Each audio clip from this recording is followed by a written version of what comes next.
Hey guys, Ram here. Welcome back to more Half-Life 2. So let's go back into Sandtraps. Sorry, bad hiccups.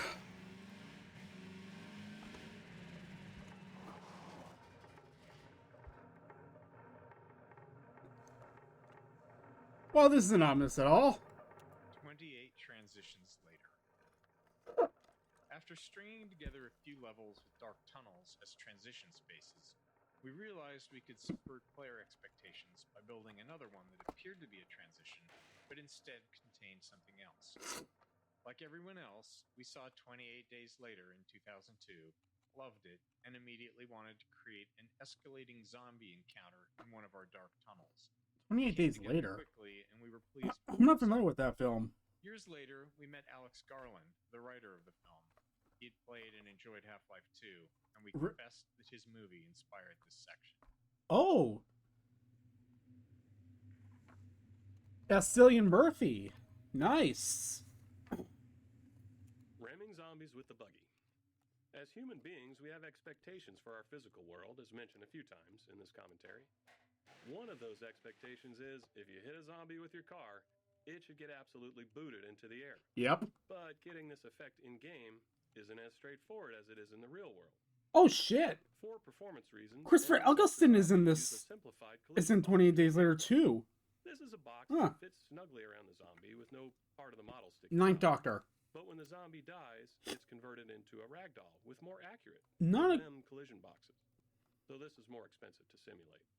This change in collision representation adds further complexity when you ram a zombie with the buggy, beyond just the frame hitch. When the buggy first collides with the zombie, it touches the zombie's simplified collision box.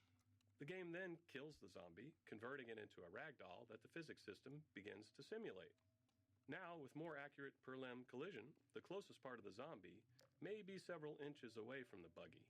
As a result, the next time the physics system simulates, the zombie starts falling from gravity because the buggy is no longer pushing it. While it's only a short moment before the buggy reaches the zombie again, this small discrepancy made ramming zombies unsatisfying. They often fell out of the player's view. To fix this, we saved the force the zombie's collision box received when hit by the buggy, and applied that same force to the ragdoll after conversion. We also added a slight upward force to the ragdoll, launching it a bit. With these tweaks, zombies reliably folded over the front of the buggy when hit, which better matched player expectations. Flashlight power. The decision to have both Sprint and the flashlight share the HP suit power was a controversial one in Half-Life 2. Yeah, a lot of people didn't like that. Power, which made sense as it was. It's like one of my main gripes of Half-Life 2. The flashlight, on the other hand, could be used indefinitely, but playtesting revealed an issue. Players often left dark areas without realizing their flashlight was still on. In brightly lit areas like Coast, our performance budget couldn't support the flashlight being on continuously, so we needed a way to turn it off without player involvement. Limiting its power seemed like a simple solution, with the benefit of adding some tension to dark areas too. The challenge then became, what resource should it use? We already had suit power and didn't want to clutter the UI with a new resource just for the flashlight. We toyed with the idea of other player abilities using suit power, thinking it might be interesting to have players make trade-offs between them. This is a good example of game design often being about choosing between imperfect solutions. We didn't love the idea of Sprint and flashlight sharing a resource, but we also didn't want multiple resources cluttering the UI. In Episode 2, with no plans to add anything else that consumed suit power, we ultimately decided to give the flashlight its own separate resource. And that was the better idea.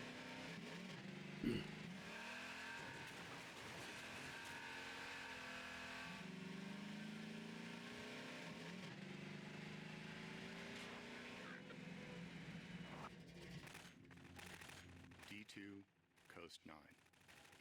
Late in Coast development, we reached a point where our game code was far enough ahead of our level design that our gameplay programmers were looking for more code to write and new tasks that could help Half-Life 2 ship. This was largely due to the demands of Coast levels, which placed a heavy burden on our level designers with their sheer scale and extensive train usage. As a result, our gameplay programmers began designing smaller scale encounters. Later, level designers caught up, they created this level by stitching together 3 separate encounters from the programmers and performing all the necessary finishing work to prepare it for release.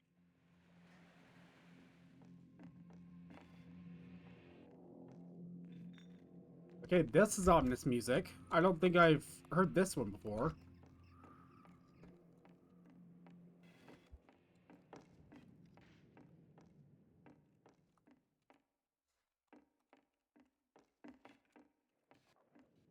Gosh! God, I forgot about that.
So yeah, this, I think, I don't know if this actually counts as the wasteland, but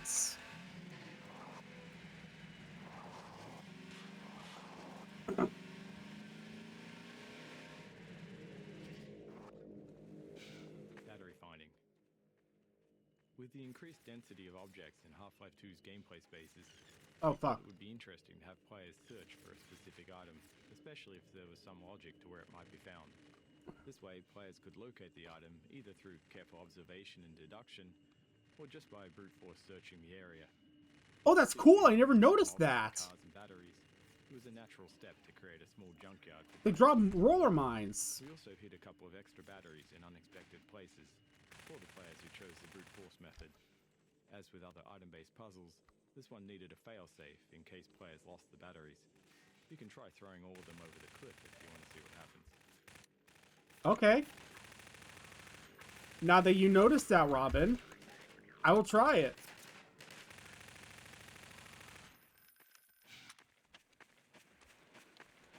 Okay, where can I get one? Oh, there's one.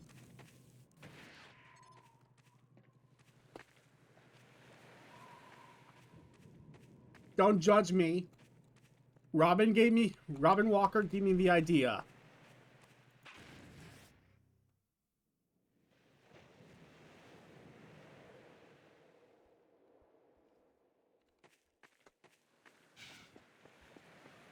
What?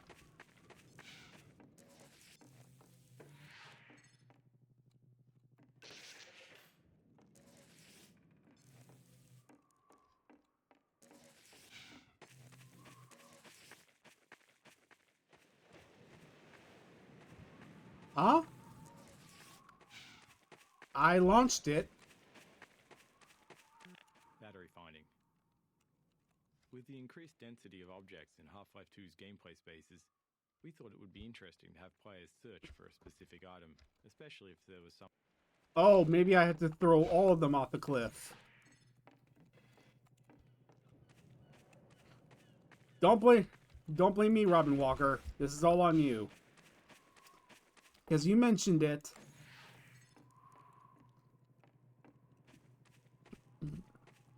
Kobe.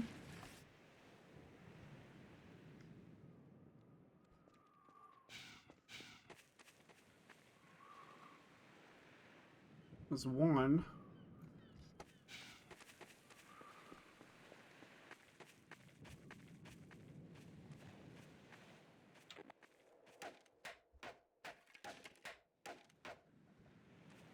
So...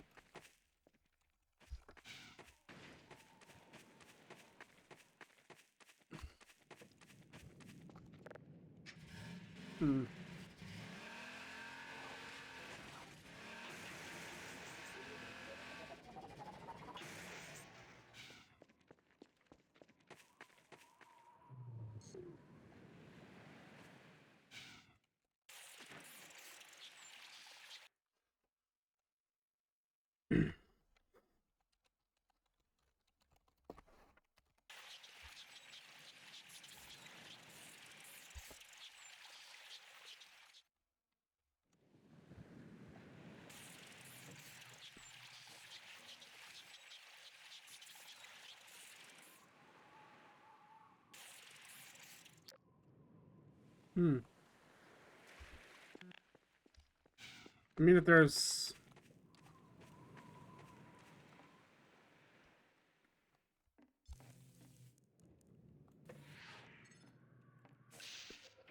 Did they respawn?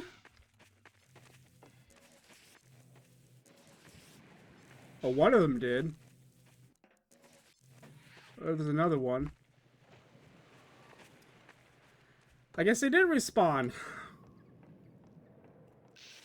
I really thought it would have mission failed.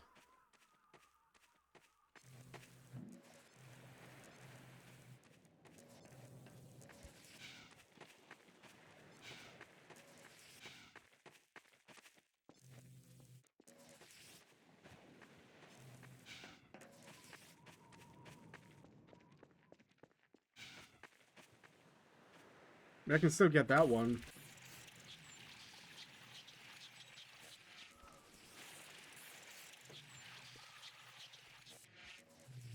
Okay, I guess now we know to...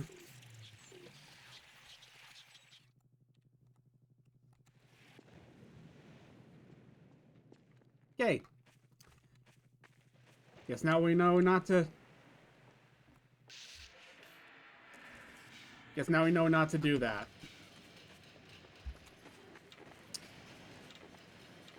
I was just curious to see what... I was just curious to see what it would be like.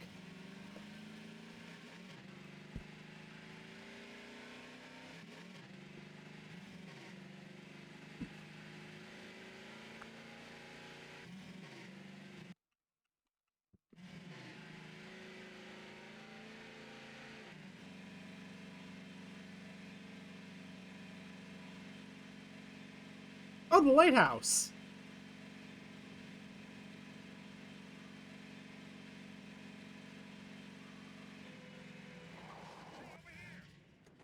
You made it! We're picking up radio chatter. They're looking for your car. Get your car in the garage. Not yet. Performance constraints. For the final Coast Arena, we envisioned a big finale where the player and a squad of citizens would hold out against waves of Combine soldiers, culminating in a gunship battle.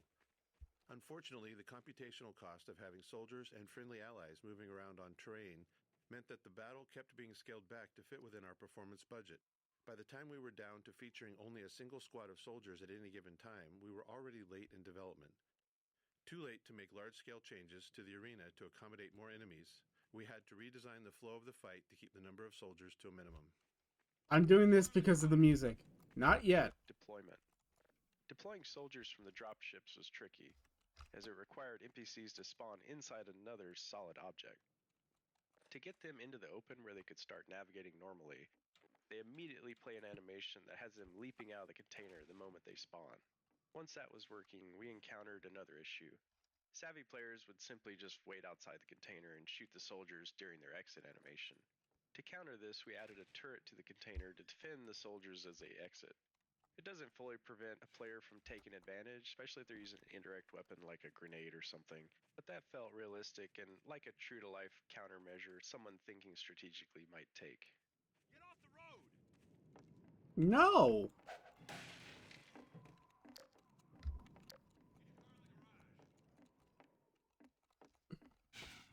Okay, I'll do it.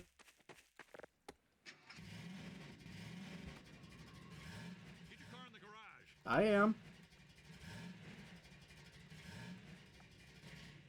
Okay, Doc.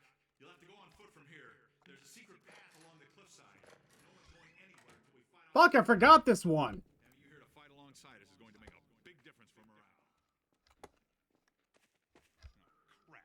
Here come the dropships. Buggy removal. Once we reached the point where we wanted the player to leave the buggy behind, we had to be very explicit about it. Yeah. Throughout Coast, players had been leaving the buggy and then returning to it. So we found that playtesters would try to bring it along if it looked even remotely possible. This small garage scene primarily exists. This is the music. I love this music. Done with driving, and we'll be proceeding on foot.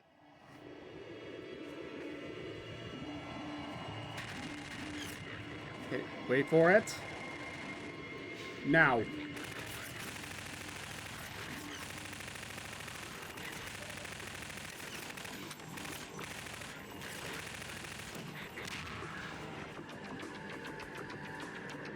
This is from Half-Life 1.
Okay.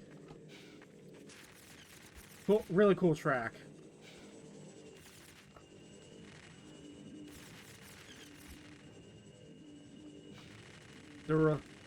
Yeah.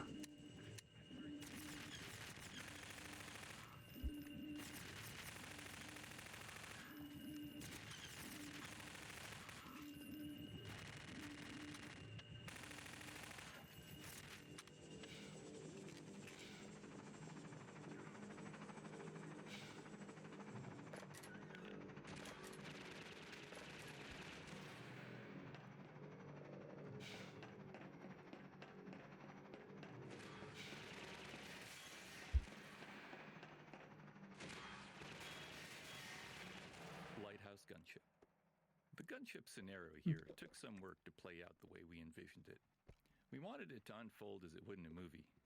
In the filmic version, a gunship would fire through the windows as the protagonist ascended the lighthouse, anticipating their movements.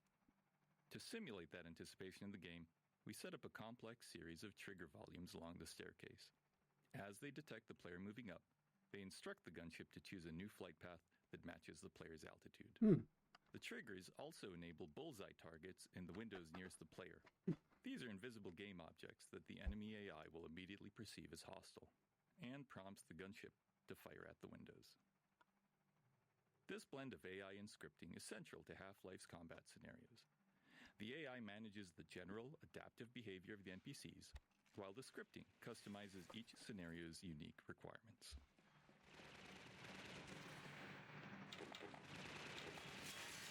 Yeah.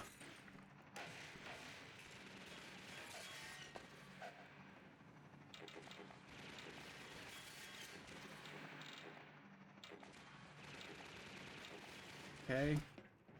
Where are you?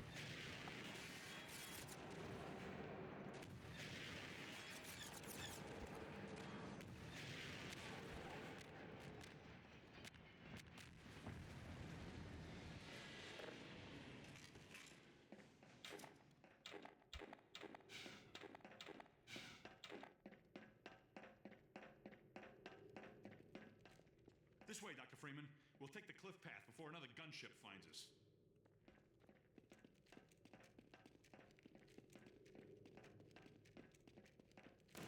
Yeah. Sorry. Yeah, I gotta get. Well, we'll let another one come.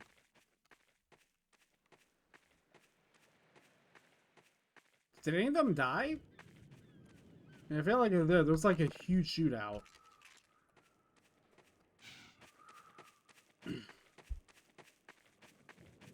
Let's go. Okay, okay.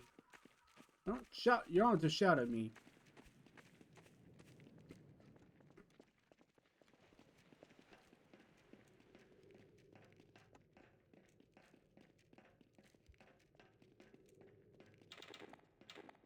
Go on there. And watch your step.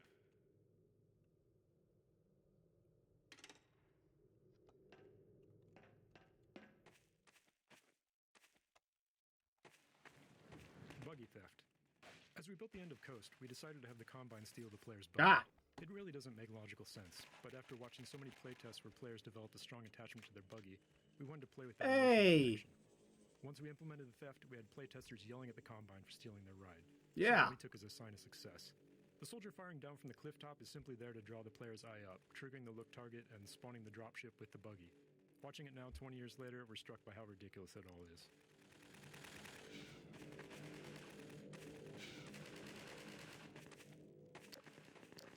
Okay, now on to Sandtraps.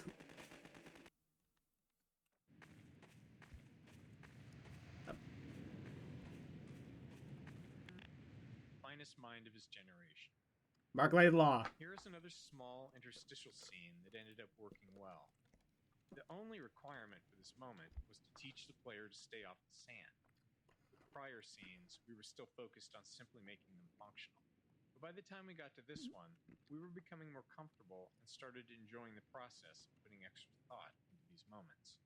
In doing so, we pushed the characters beyond being mere signposts, creating something more interesting and entertaining. After release, Laszlo went on to develop a larger-than-life following, reminding us how hard it is to predict what players will hold on to. Hang on. I know it's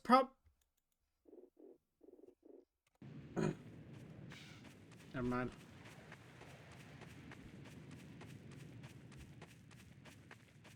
Hold still, Laszlo. Someone's coming. You there! Stop where you are! Stay on the rocks! Don't step on the sand. It makes the antlions crazy. Laszlo, don't move. No. Help!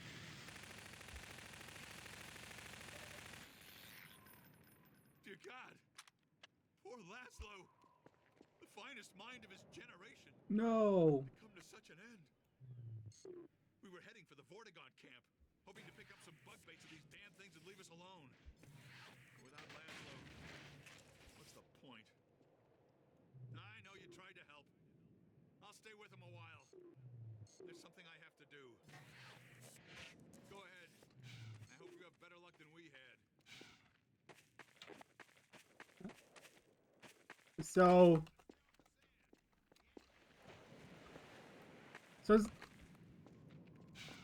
it's like their mating season around this time.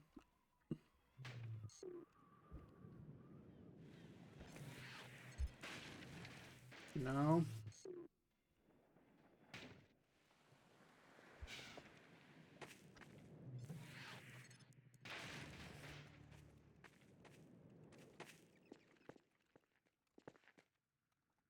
Wait, what am I doing? Why am I doing this? I'm on God mode.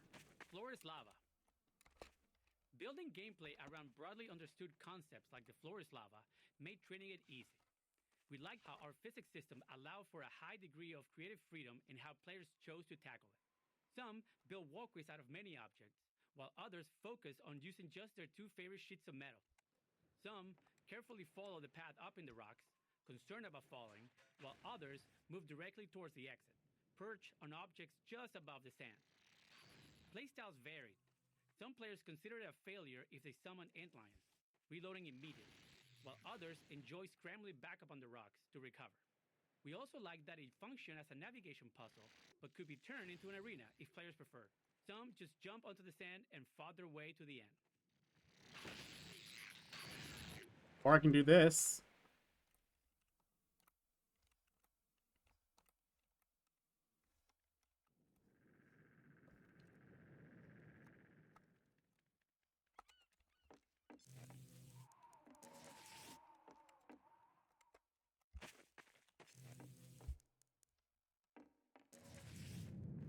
Even on this sand?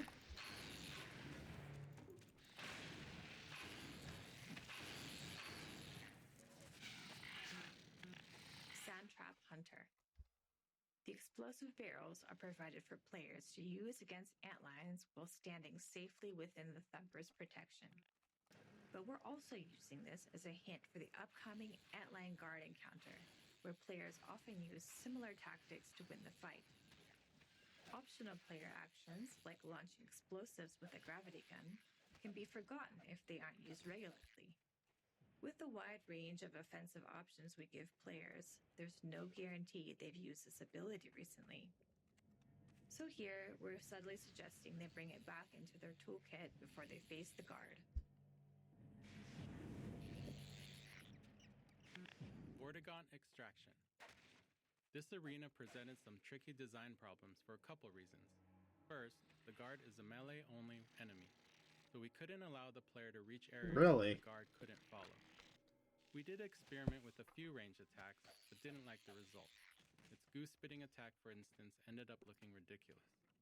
The only non-melee attack that survived was its ability to bash physics objects at the player, but this required objects to be in range, which isn't always guaranteed. The second challenge was ensuring that no matter where the guard dies, the Vortigaunt can reach its corpse. This was essential, as the game can't proceed if the Vortigaunt is unable to extract the bug bait.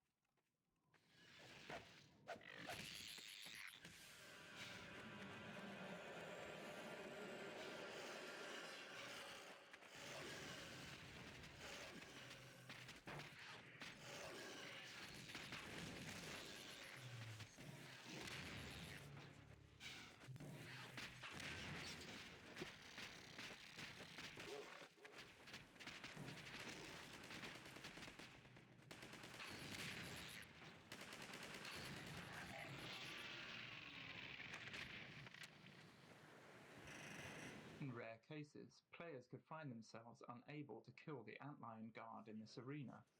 This would happen if they ran out of ammo or had misused all of the available physics objects, leaving nothing to launch with the gravity gun. To address this, we added a citizen on the mounted turret above the gate as a failsafe, allowing a stuck player to rely on a citizen to kill the guard. Nice. The Freeman will have need of these pheropods on the path ahead. Gather them now. There it is. Bug bait. Freeman must follow. The Freeman will do what the Freeman pleases to do. The Freeman.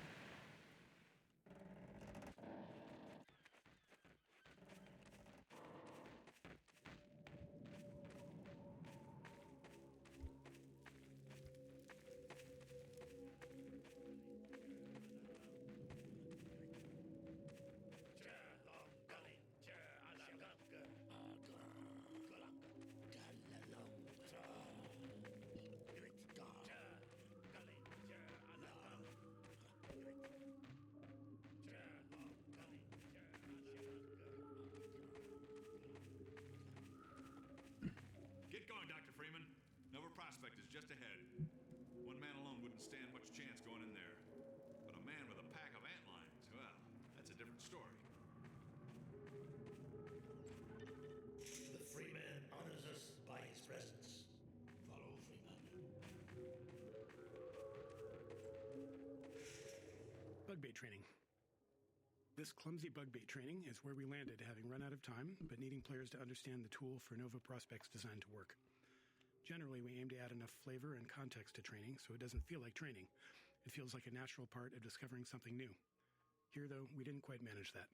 As obvious as it may seem, bug bait wasn't something players intuitively grasped. We're well into the game now, so players have plenty of experience dealing with enemies.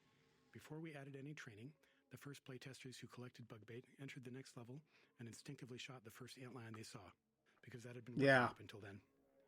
Half-Life tends to encourage a shoot first, ask questions later approach. Similarly, when players reached Nova Prospekt, they didn't think to throw bug bait at the Combine soldiers and instead relied on their usual weapons. So, we needed this training not only to show how bug bait works, but also to demonstrate that antlions would be close to the player without attacking.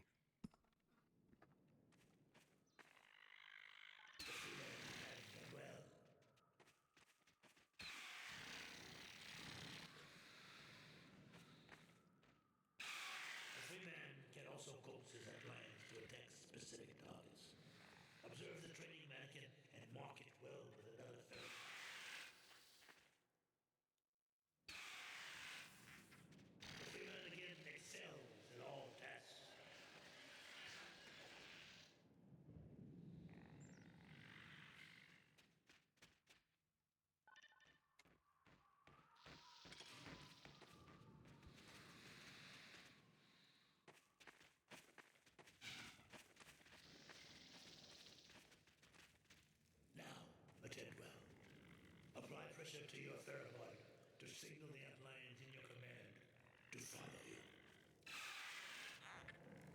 Freeman shows his excellence in all things. And now this one must bid the Freeman farewell. Nova Prospekt lies just beyond. Remember well what you have learned here. The Eli Vance has greatest confidence in you.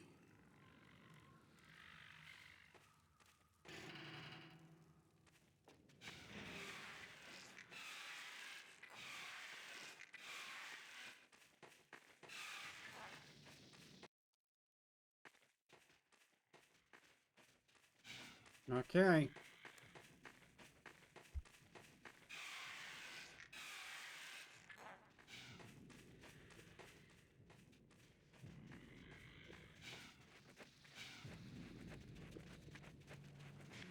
Thumper Final Stage. We liked the final stage of Thumpers, where their purpose is inverted. Now, instead of serving as a tool for safety, they act as a blocker for the player's antlion army. However, we probably should have incorporated more thorough Thumper training before this point. While it was acceptable for players to only partially understand Thumpers in the earlier coast levels, the stakes are higher now because players are also trying out bug bait for the first time. Players who don't realize that this first Thumper prevents their antlines from moving forward may misunderstand how bug bait works. If they throw bug bait at soldiers in the first bunker and no antlines arrive, they might conclude that bug bait is unreliable or doesn't work as expected and switch back to using their weapons instead. Assault on Nova Prospekt. With an infinitely respawning antlion army... Oh, it's infinite! ...assaulting a fortified combine base, it was hard not to try a Normandy-inspired level. Our initial prototype featured trenches leading up to Nova Prospekt, with lethal machine guns forcing the player and their antlions to stay within the trenches to survive.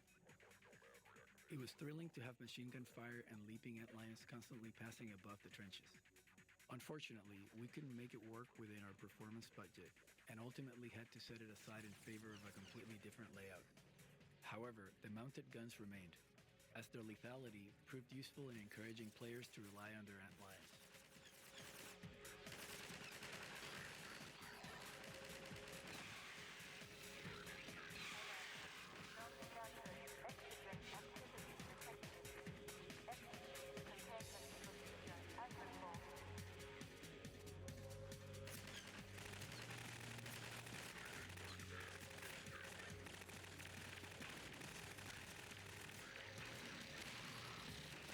Ooh.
Whoa.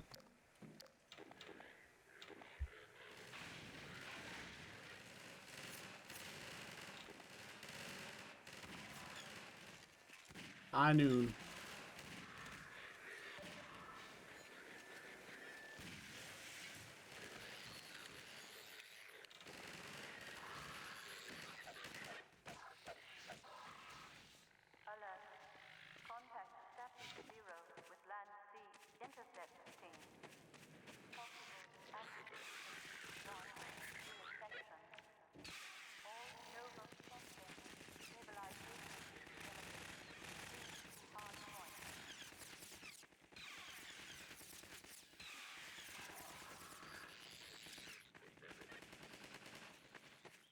You know, I just realized I've never actually used the bug bait much.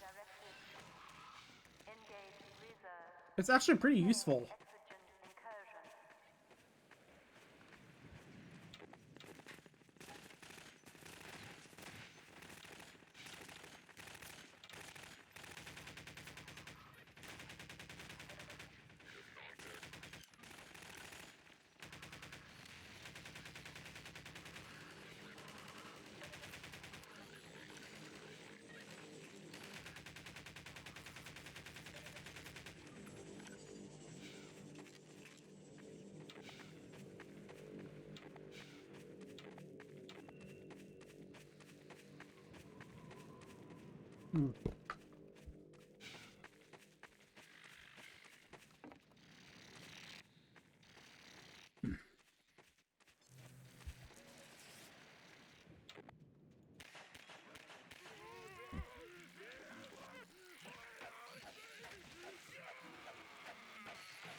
I know there's a zombie up here. Yep, I hear you.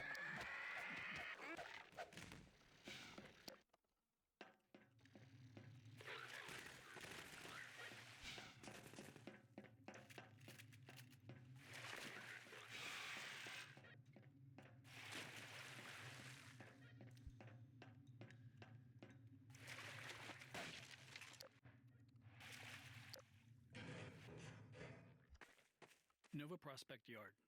The combat throughout the Nova Prospekt Yard was largely inspired by our early observations of antlions fighting combine soldiers. The antlions' high mobility and melee attacks paired well with the soldiers' range lethality and vulnerability up close. Antlions look great under fire, with particle effects flying everywhere, and when they finally reach a soldier, the resulting ragdoll effect is incredibly satisfying.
That was easy.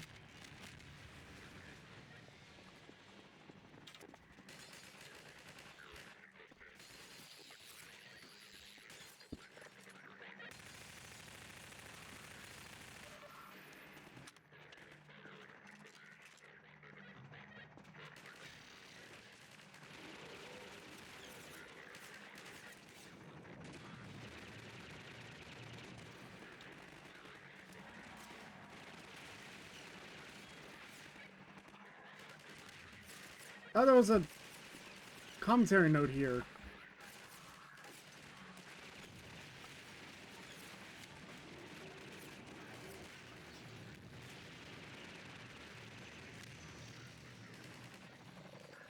Oh, I got one more. Guys, shut it down.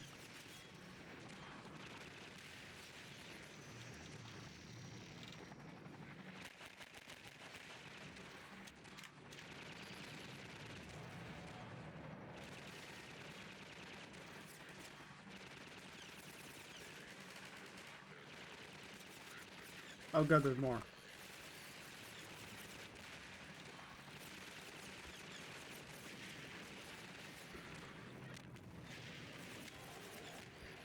Oh, there it is. Magic wall. Like many of our combat arenas, we needed a gate of some kind to prevent players from moving on before they finished this fight.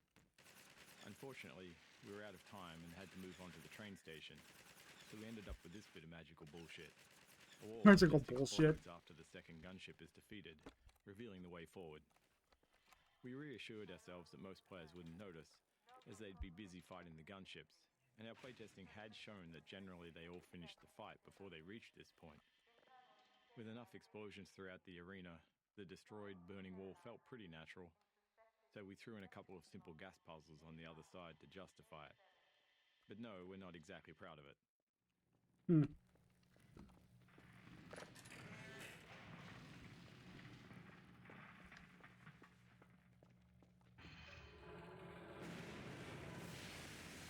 Oh, can't go in there now.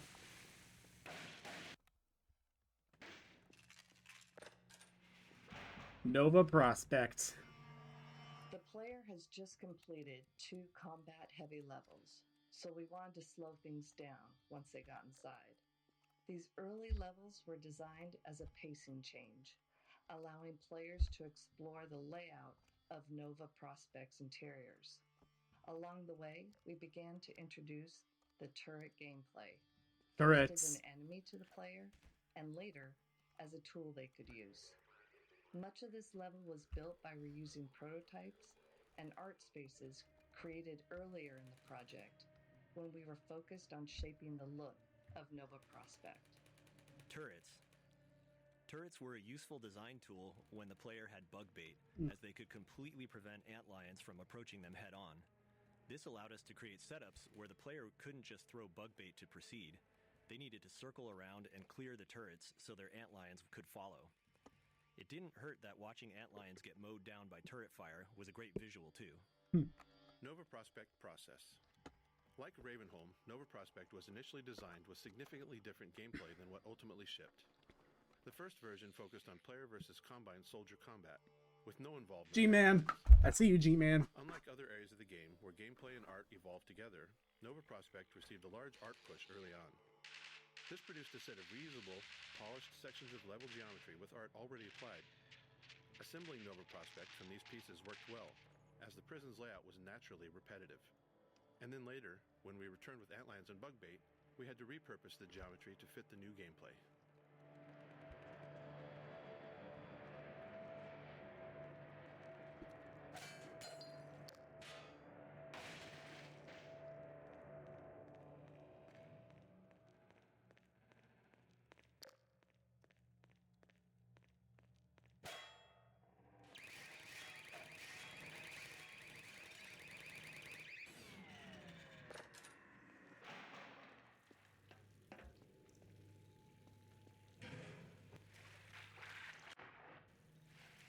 Really? Nothing down here?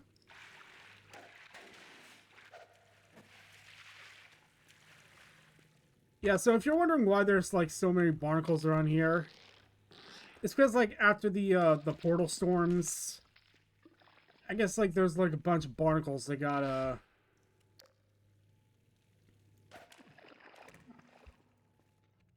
that grew.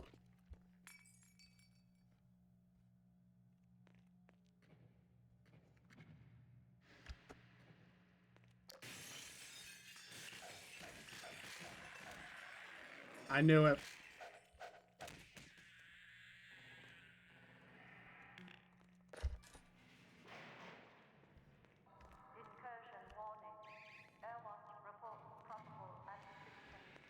And we all know that that's Ellen McLean.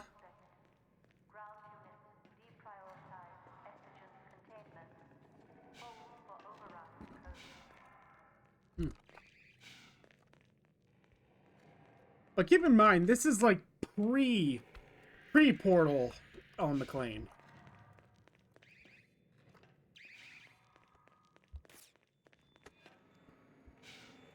Fuck you.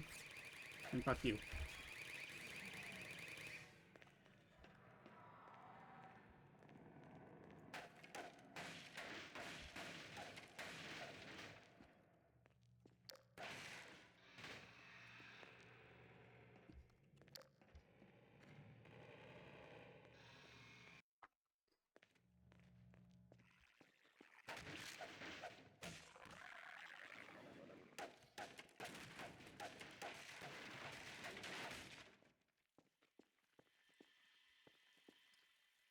And this is the antlion guard.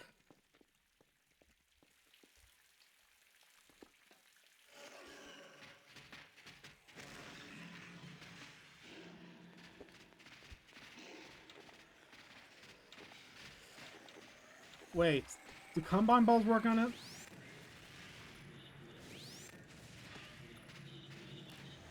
Nope.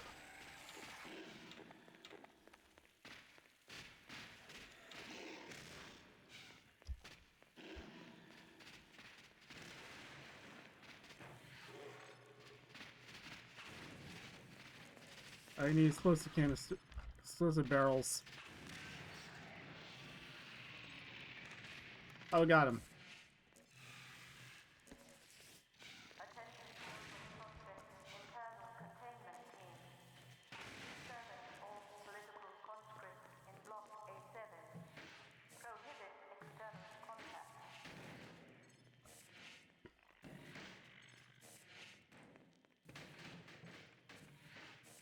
Wait, have I done?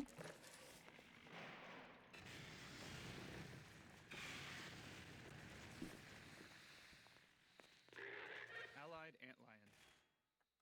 Having an endlessly respawning antlion army attacking turrets and soldiers meant we had to spend time figuring out the player's role in Nova Prospekt's combat. The player had already faced plenty of combine soldiers, so we decided to make combat here feel more like a puzzle and a spectacle instead of a combat challenge. With that in mind, we created setups that remained in a steady state until the player intervened. By directly killing enemies, the player could tip the balance in favor of the antlion, but we wanted to make bug bait usage especially rewarding. In many scenarios, when the player threw bug bait onto enemies, we activated additional antlion spawners, unleashing a rapid rush of new antlions into the fight. The resulting carnage was the reward that made bug bait satisfying to use.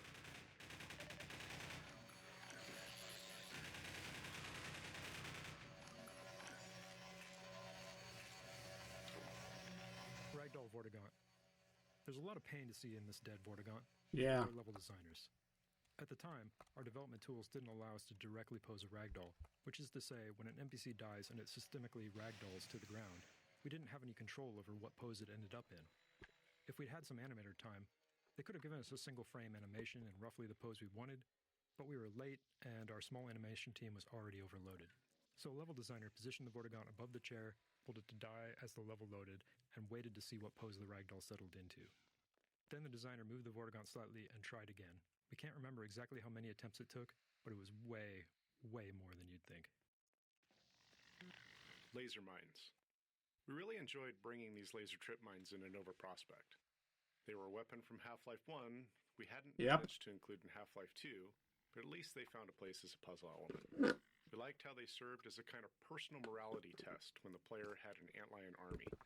Some players immediately threw bug bait past the trip mines, setting antlion bodies at the problem, while others had their little buddies back until they'd safely removed the trip mines with other tools.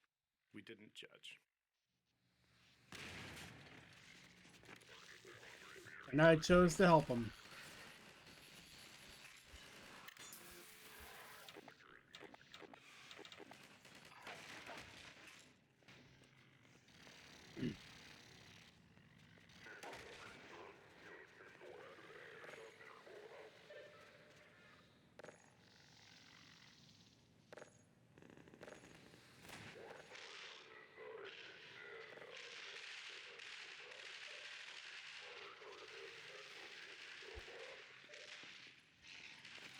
Ah. I can do that too.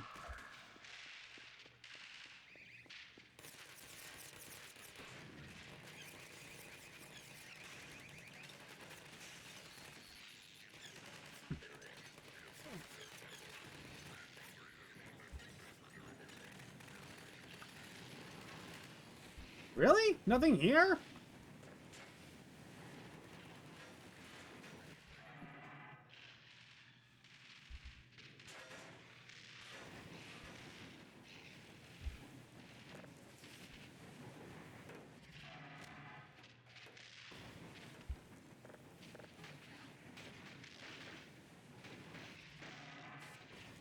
Okay. Got it.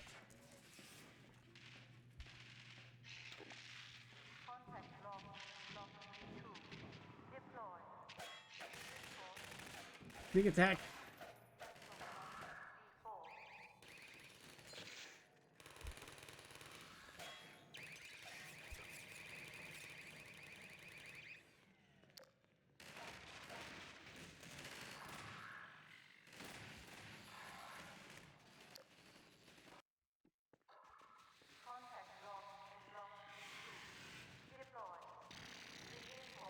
D2 Prison 04.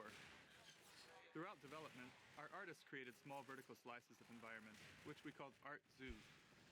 These zoos laid out how to use textures and props to create gameplay spaces that achieved our visual goals. However, when building the prison's gameplay track, the repetitive layout allowed us to use the art more directly. This map was initially built as the primary art zoo for Nova Prospekt, but after being used to test various gameplay prototypes, including those that eventually led to Bugbait, it became part of the actual level architecture. Sorry, I wasn't paying attention.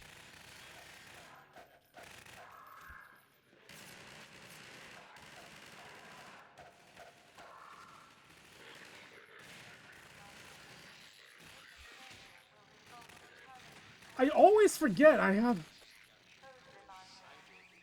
I hear Breen.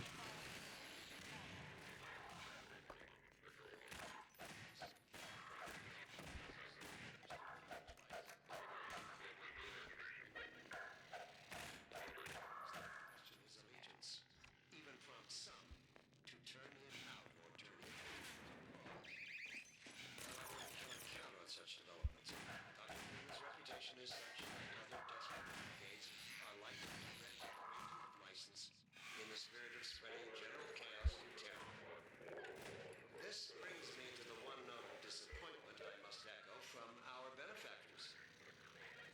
Obviously, I am not on the ground to closely command or second guess the dedicated forces of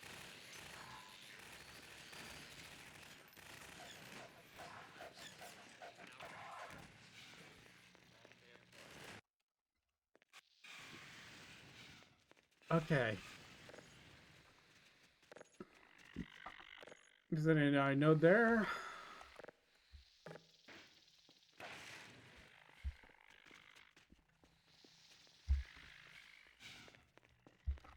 D2 Prison 05 start. With the player able to move a large number of objects, we often ran into challenges, especially given the limitations of 2003's CPUs.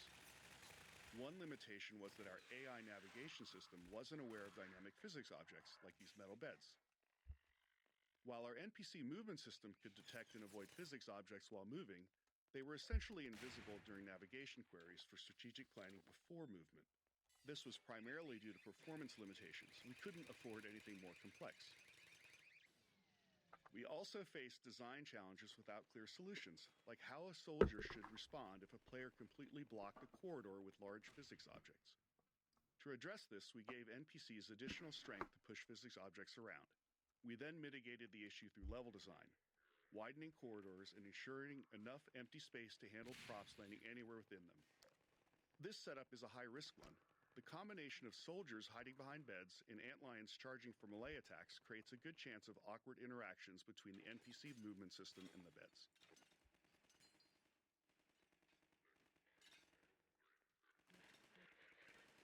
Laundry. By the time the player reaches this level, known as Laundry, we're confident they're comfortable using Bugbait to solve combat scenarios. So, we wanted to raise the stakes a bit by creating a scenario that encourages the player to get even more involved, combining Bugbait with their full set of weapons. Side zombie. This poison zombie was always a highlight in playtests. Players so focused on combine soldiers, antlions, and turrets hadn't seen a poison zombie in quite some time. So its sudden appearance in the dark often created a moment of shock. Yeah.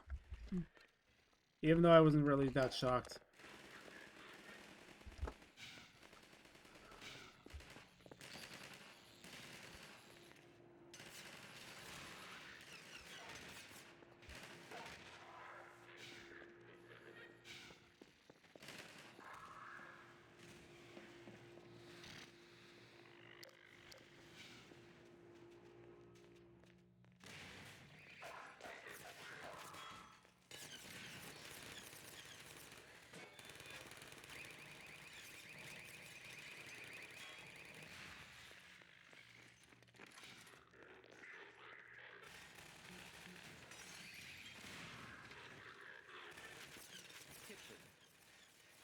It's a well-known custom among game developers that all video game kitchens must feature a gas explosion. Really? I don't remember that.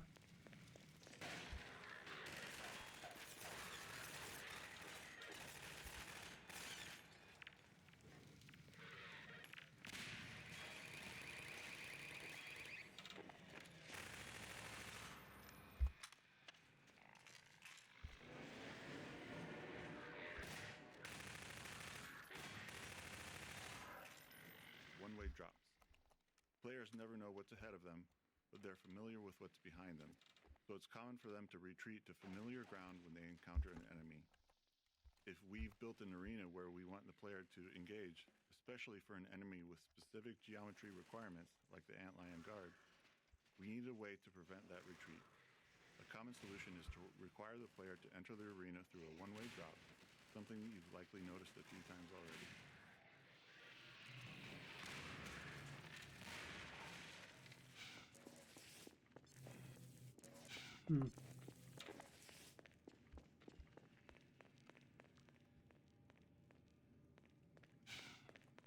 Am I supposed to go?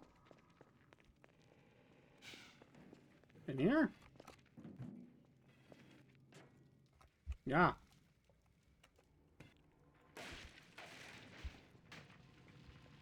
Yeah, in here.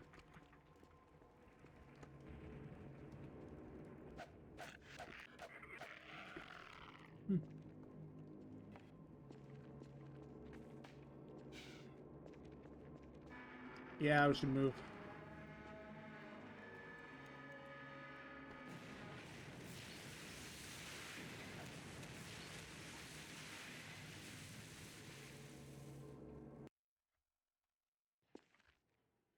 Entanglements.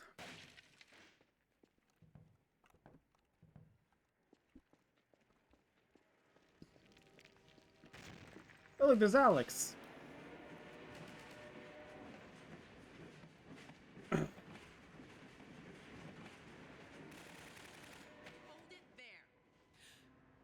Gordon, you made it. Boy, am I glad to see you. Better hurry, Gordon. Alyx's toolkit. Alyx's multi-tool is incredibly useful for letting us use her as a key. Often we needed to keep the player from moving forward until we were ready, and her multi-tool allowed her to deliver dialogue while unlocking the way ahead. We probably relied on it a bit too much, but it was hard to resist. There's always a trade-off. Using Alyx to gate a room instead of creating a custom solution saved time that we could spend on other parts of the game, often more critical ones. Alyx as companion. This section became an unintentional prototype for what Episode 1 would eventually feature, Alyx as a companion, moving smoothly along a path that blends dynamic combat with scripted choreography. We didn't yet have a clear model for how she would fit alongside the player in these scenarios, but even this brief section taught us a lot, despite not having enough time to iterate on it. Get ready.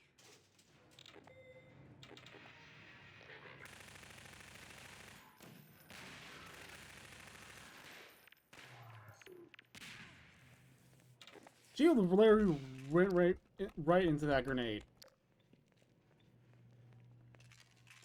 All right. Over here.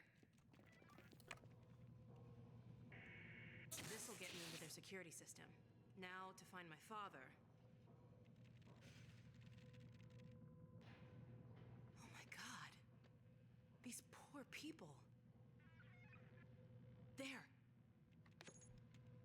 All right, I think I can bring him in.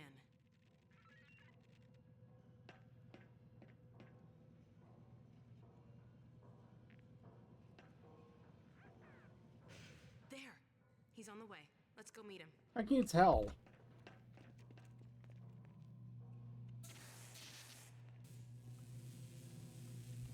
Ha! Done. Follow me.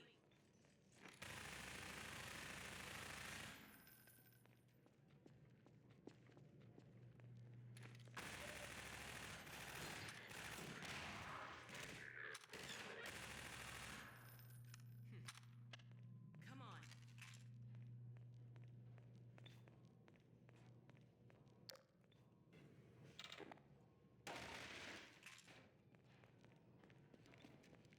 should be in here. Let me just get this open.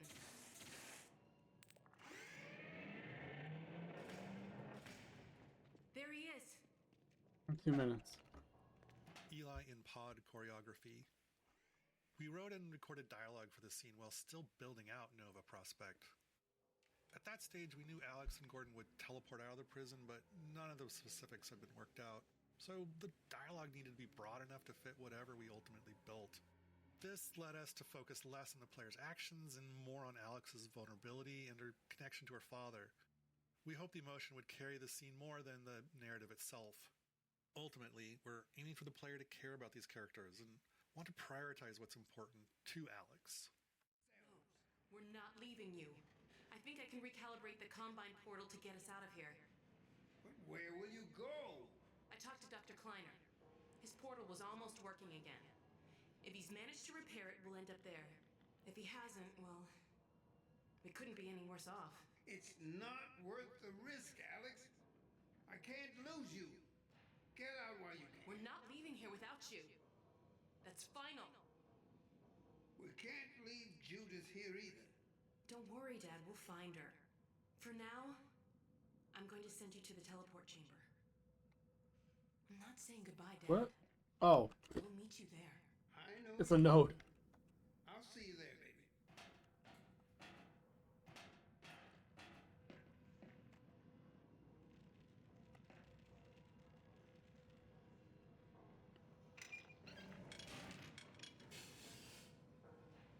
Let's get out of here. Oh, wow. Right. Over here. I'm gonna head back to the security station and try to patch into your suit radio. Wait till you hear from me. Hey, take care of yourself.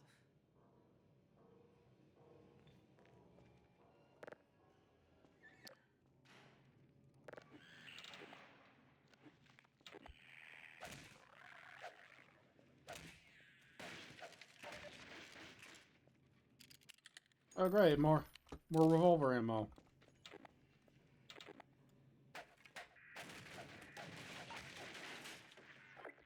Hey, it worked. Let's see what I can do to clear the way for you. Keep an eye out for Mossman. I'll get my dad through the prison as far as I can, then I'll catch up with you. Oh. Hey. I had no idea this screen was here. Or I did. Hang on. I'll see if I can figure out how to get that gate open. Okay, got it.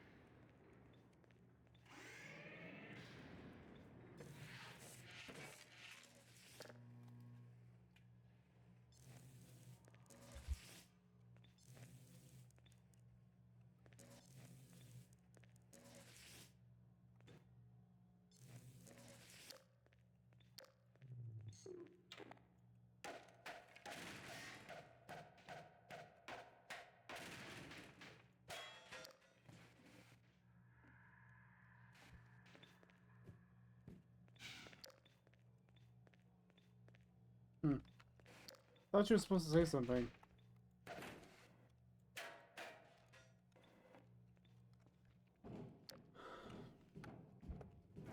She was so... Vent. You probably know this, but if there's a vent, there has to be a head crab in it. Oh, yeah. We don't make these rules. They, like the vents themselves, come straight from the top. Plus, it's Half-Life. There has to be a head crab in the vent. There always is.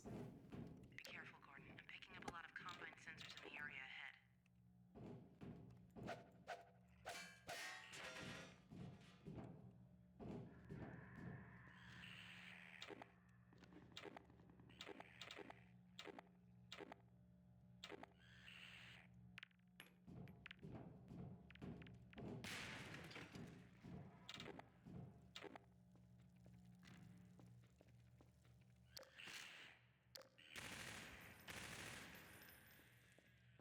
I'll start working on this. Okay, got it. Uh-oh, look at the monitor. Look targets. One of the key tools in our design toolkit is the look target, an invisible point in space that activates when the player looks at it. Designers can specify how accurately the player has to look at it, the duration of the look, and other conditions. Once activated, the look target triggers various events in the game. For example, Alyx might wait for the player to look at her before delivering a line of dialogue.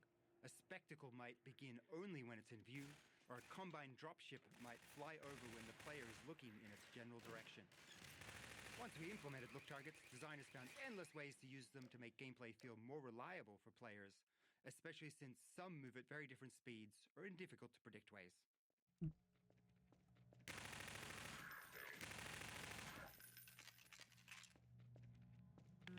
Grenade puzzle.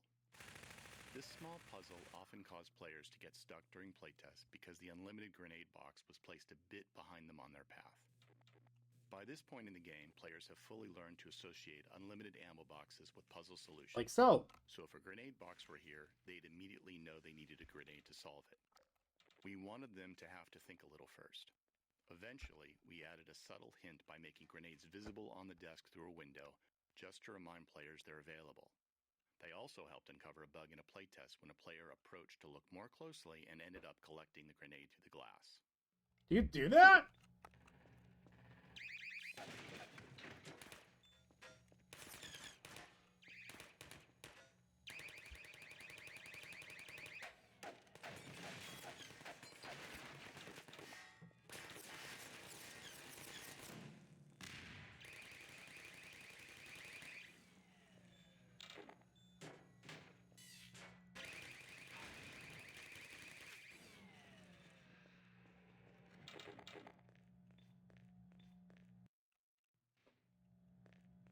You're coming up to another control room. Looks like it's still occupied. Let's see if I can sneak.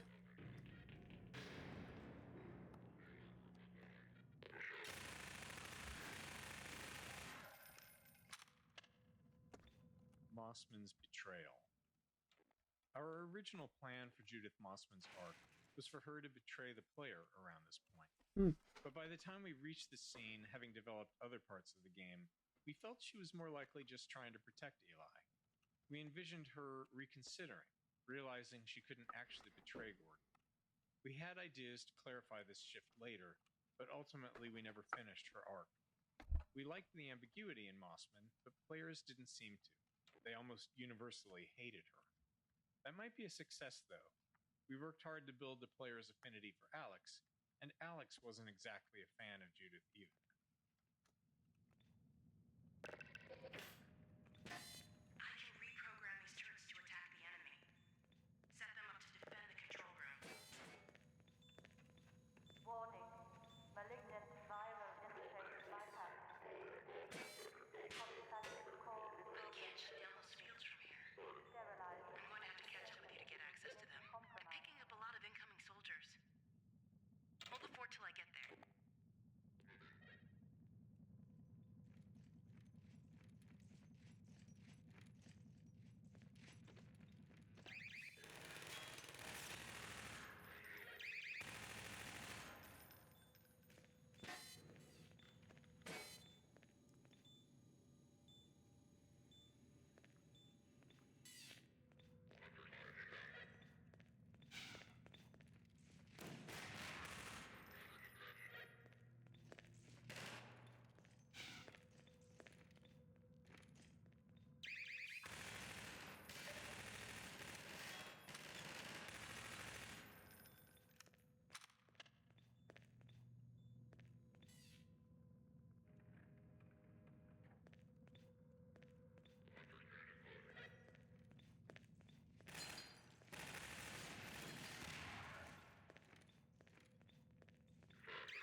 They have man hacks.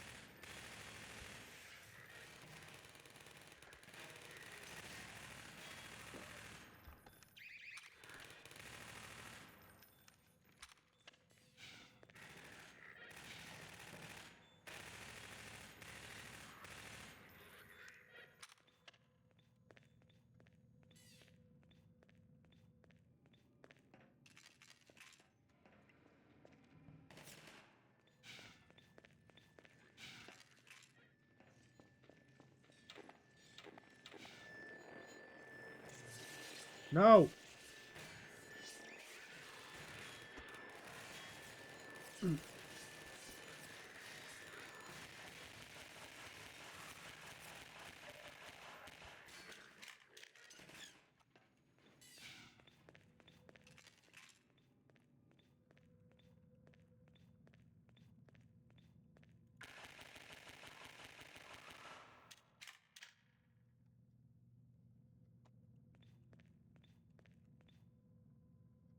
Be there in a second, Gordon. Whoa. Oh. Sorry it took me so long. Glad to see you're okay. Let's see if we can find Mossman. It looks like this station might give me better access.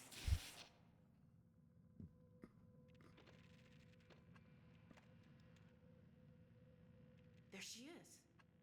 Wait a minute. How'd she... It's from your area. I'm not calling about that. What's she up to? You promised you weren't going to touch Eli. Oh my The god. soldiers were a bit overzealous, I admit, but he was too tempting a prize to simply turn loose, especially in the absence of Gordon Freeman. You would have had Freeman if you'd been patient and just waited for my signal. We weren't entirely sure you were ever going to get around to that. Human loyalties being what they are. Dr.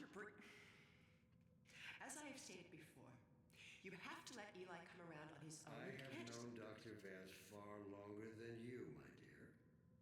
I'm afraid your feelings for him may have blinded you. Feelings? This has nothing to do with feelings. It's a simple truth that when Eli believes This is not open to debate, Dr. Mossman. Doctor, please. So sorry, Judith. I'm all out of time. Damn her! I don't believe this! Come on, Gordon. Now we've really got to hurry. Go on ahead. I'll disrupt the next level of security and catch up with you when I can.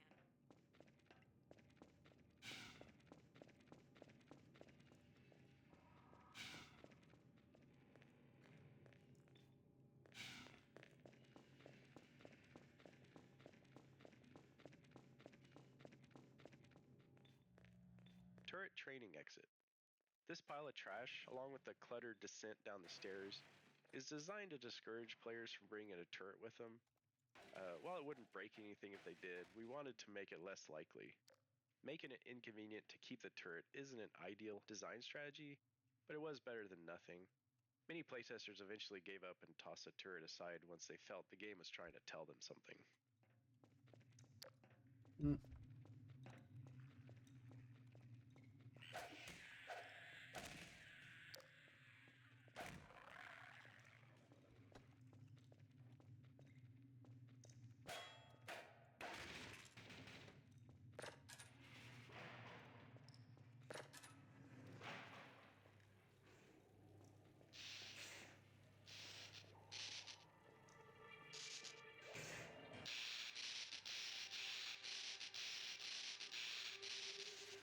That's a good thing I have God mode on.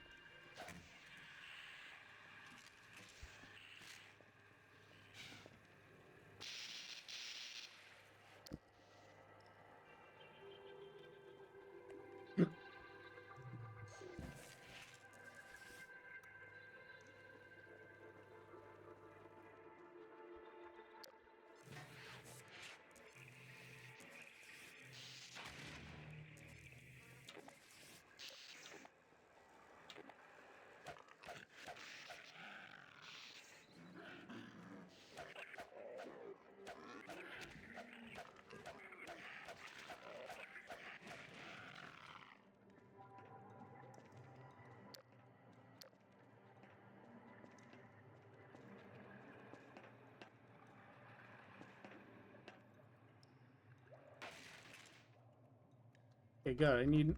How many do I have now? Oh. Too far.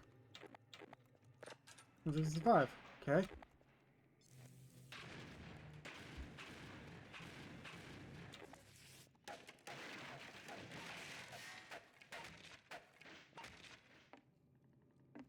Final turret arena. When building the arc of a gameplay element, like allied turret usage, we often build a prototype that represents the arc's endpoint first. We iterate on that prototype until the playtests show that it works.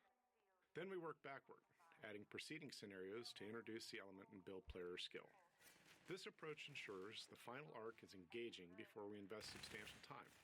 It also means that, by the time we create training scenarios, we've observed enough playtests to know which skills need guidance and which players will grasp naturally.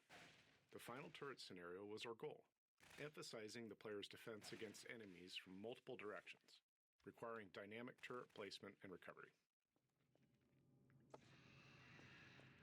Yeah, there's another node somewhere.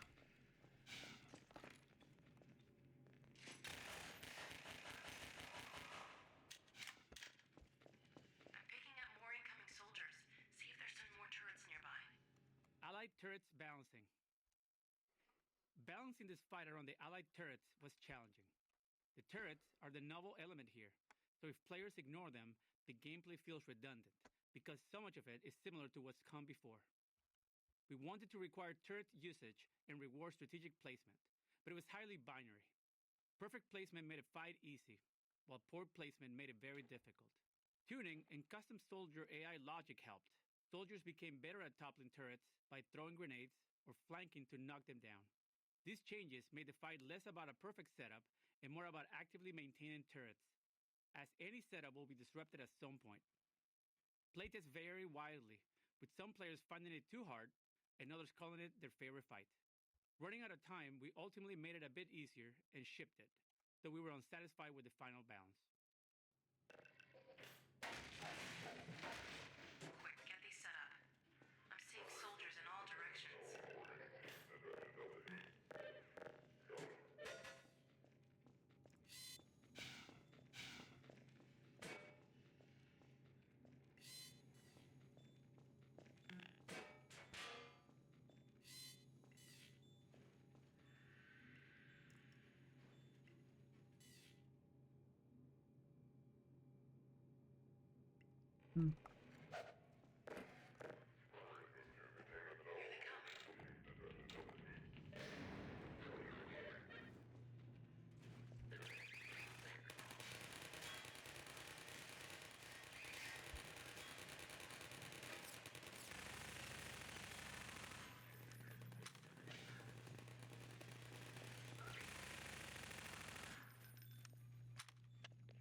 Fuck you! Keep your turret set up. You've got to hold on till I get there. Fuck you!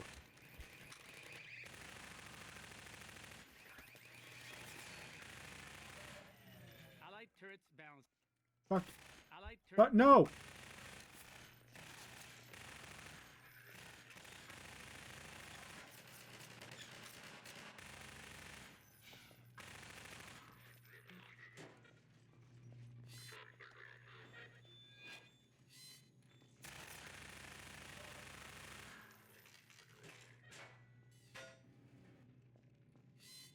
More soldiers are coming, Gordon.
Hurry.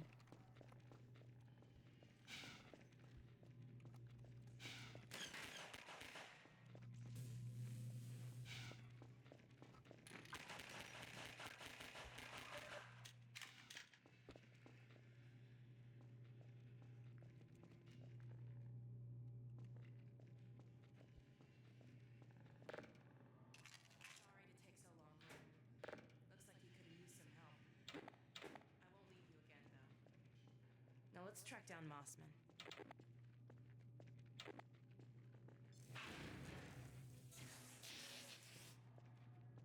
Warning. Surveillance and detection systems inactive. Remaining stabilization team members, report containment status, please.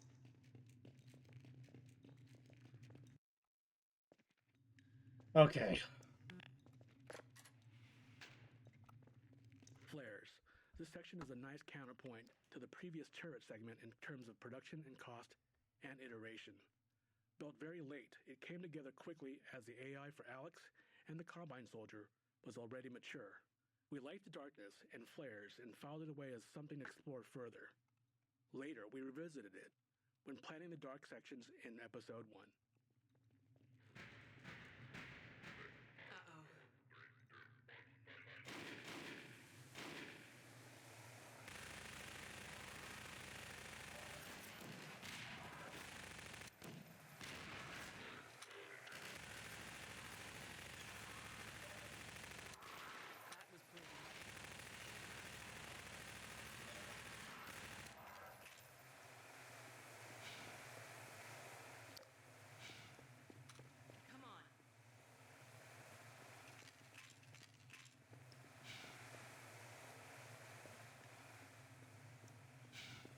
Attention ground unit. Mission failure will Great, another security station. off-world assignment. All right, Mossman, where are you? Sacrifice. Coagulate. Clamp. Ha! Found her. Hmm. Ha! Got you now. I think we're going to get teleported to Well, come on, Gordon. the Kleiners. We're waiting. You know what?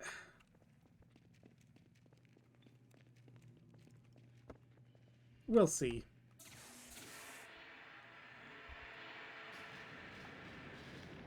Meeting Mossman. Reuniting the player and Alyx with Mossman after the betrayal scene was tricky. As many players felt, they should shoot Mossman on sight. Yeah. We couldn't allow this, as we didn't have time to develop alternate story branches. However, we also didn't want to highlight that we were preventing this choice, so we aimed to reduce the likelihood of players trying it. The bulletproof glass here buys time for dialogue between Alyx and Mossman, during which it becomes clear that Alyx doesn't think shooting Mossman is the right thing to do. We know all about you and Breen. What? You've been a spy for the Combine the whole time. What are you talking about? Damn it! Move back, Mossman. We're coming in.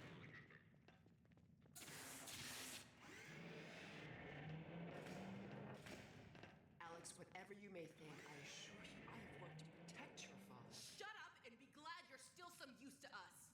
We're going to reconfigure this teleport and get the hell out of here. You see, we're working to the same end. I've already reprogrammed the modulator to emulate a Zen relay. That's my father's work you stole. It's my work, too. And I had to prove to Dr. Breen that your father would be the most valuable member of any research effort going forward. Enough of your bullshit! Look, Gordon, there's my dad. I'm going to bring him in. You found Eli? No thanks to you. Just enter the coordinates for Dr. Kleiner's lab and let's get moving. But we need access to the teleport platform and we're locked out. I'll take care of that.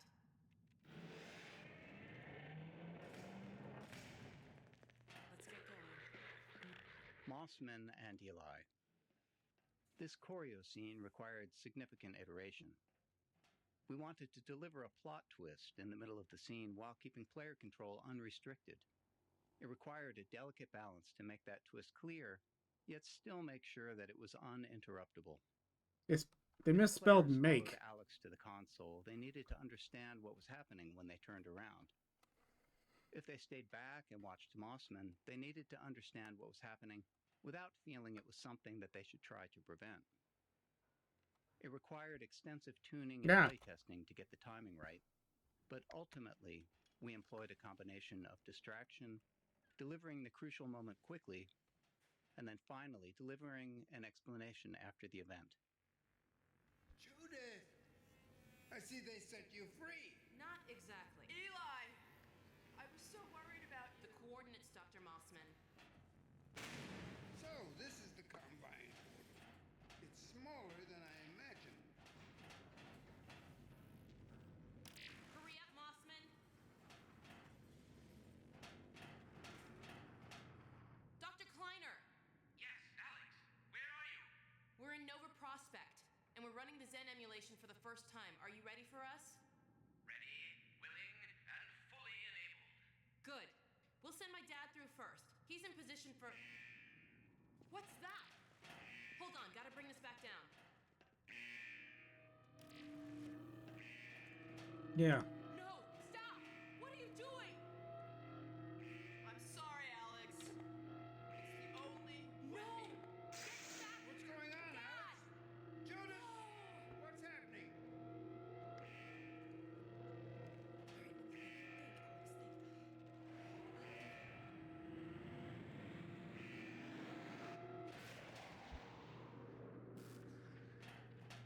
Dr. Kleiner, you have to stop them! Stop who, my dear? Oh my god! What coordinates are these? Where the hell did she take him? No. Cover me, Gordon. I've got to reset the portal.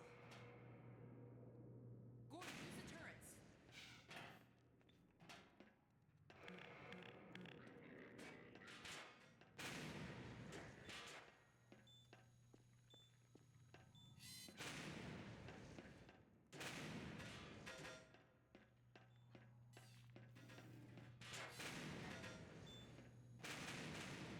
Okay. Not ready yet.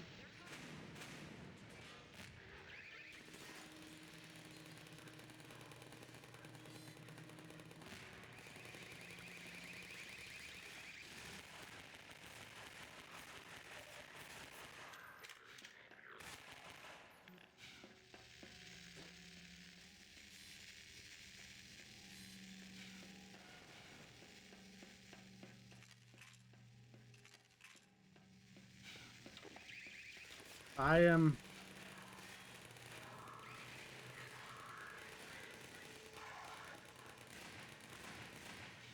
Fuck you! Those turrets set up.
I can't yearn.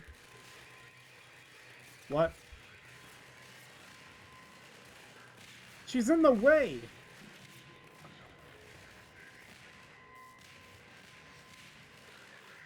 Fuck.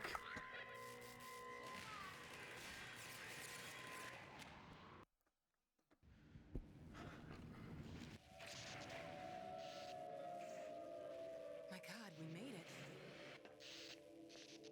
And I'll end it right there. I know this is a bad place to stop, but it has to be. So that is all for this time. If you enjoyed the video, leave a like, subscribe, click on the notification bell to be notified every time I upload an episode. Ultra Prime, out.